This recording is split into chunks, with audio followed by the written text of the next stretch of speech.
In this example, we want to linearize the equation below for small deviations from x equals pi fourths. So as we can see, we have a differential equation, but unlike the ones we've talked about before, it's no longer linear because we have this nonlinear component, this cosine of x. So nonlinear component. So if we want to apply all of that modeling that we've talked about for our electrical networks, our mechanical networks, this could represent any of those, we need to make this a linear equation. So in order to do that, let's use our linearization techniques from the previous video. So let's say we want to evaluate this equation at some small deviation from our x equals pi fourths. And so this x up here, this pi fourths value, is really like our x naught that we talked about in the previous video.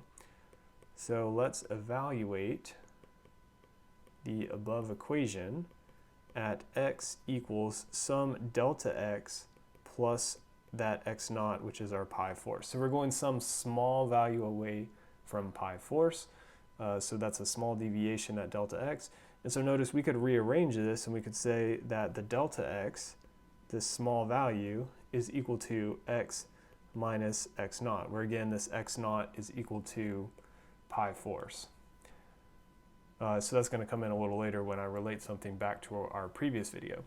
Okay, so what we're going to do then is we want to substitute this for our x in our previous equation. So we have it in 3 places up here. So what we can do is we can say we have the second derivative of our delta x plus pi fourths divided by d2 squared plus 2 times the derivative of delta x plus pi fourths with respect to t. And then finally we have plus cosine of delta x plus pi fourths, which is equal to 0. So now for these first 2 terms, of course, we can use sort of our linearity property of derivatives and split those apart. And of course, if we have the second derivative of a constant value, or the derivative of a constant value, that's just going to be 0. So those first 2 terms are just going to reduce to the second derivative of delta x with respect to t twice, plus 2, and so this should be a d, not a partial, so 2 times the derivative of delta x with respect to t. And then we're going to linearize this next term because we have cosine of our x naught plus some small deviation delta x.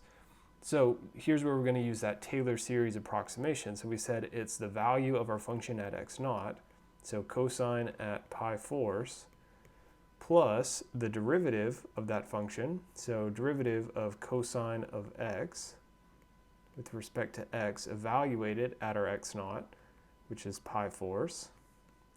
And we multiply that, in the previous video we had said we multiply that by x naught, or sorry, x minus x naught, but we see that's really just equivalent to dx, so I'm just going to write dx here. And we set that equal to 0. So now we just need to analyze what's in the brackets there. So I'm just going to copy this first bit here because that's not going to change at all. So let's just copy, save some time writing. And for our cosine of pi fourths, that's going to be square root of 2 over 2. If we take the derivative of cosine, that's negative sine, so we have plus negative sine of pi fourths multiplied by delta x equal to 0. If we plug in that value there, our negative sine of pi fourths is negative root 2 over 2. So now we have this, and that becomes a minus. So from our sine term, we get root 2 over 2 times delta x. And now this root 2 over 2 that came from evaluating cosine at pi fourths moves to the other side, and we have this is equal to negative root 2 over 2. And so what we can see now is this is a linear system because we have, instead of x, we now have delta x, delta x, delta x, but we no longer have that nonlinear component. So if we wanted to solve for this, so we could, from this equation, we can solve for our delta x. And then from that, we can get x just by saying x equals our delta x plus pi over fourth, as we said up here. And so again, that would be a linearization of that function around pi fourths. So if we were looking at a different x value, if we had a different x naught, we would have to redo that. And of course, this value here in the brackets would change. So that's something important to keep in mind. So it depends on where we're looking at. So that concludes our unit on doing our analysis in the frequency domain. Now that we have these equations, what we're going to look at in the next unit is we're going to come back and look at our time response and what the behavior actually looks like in our time domain.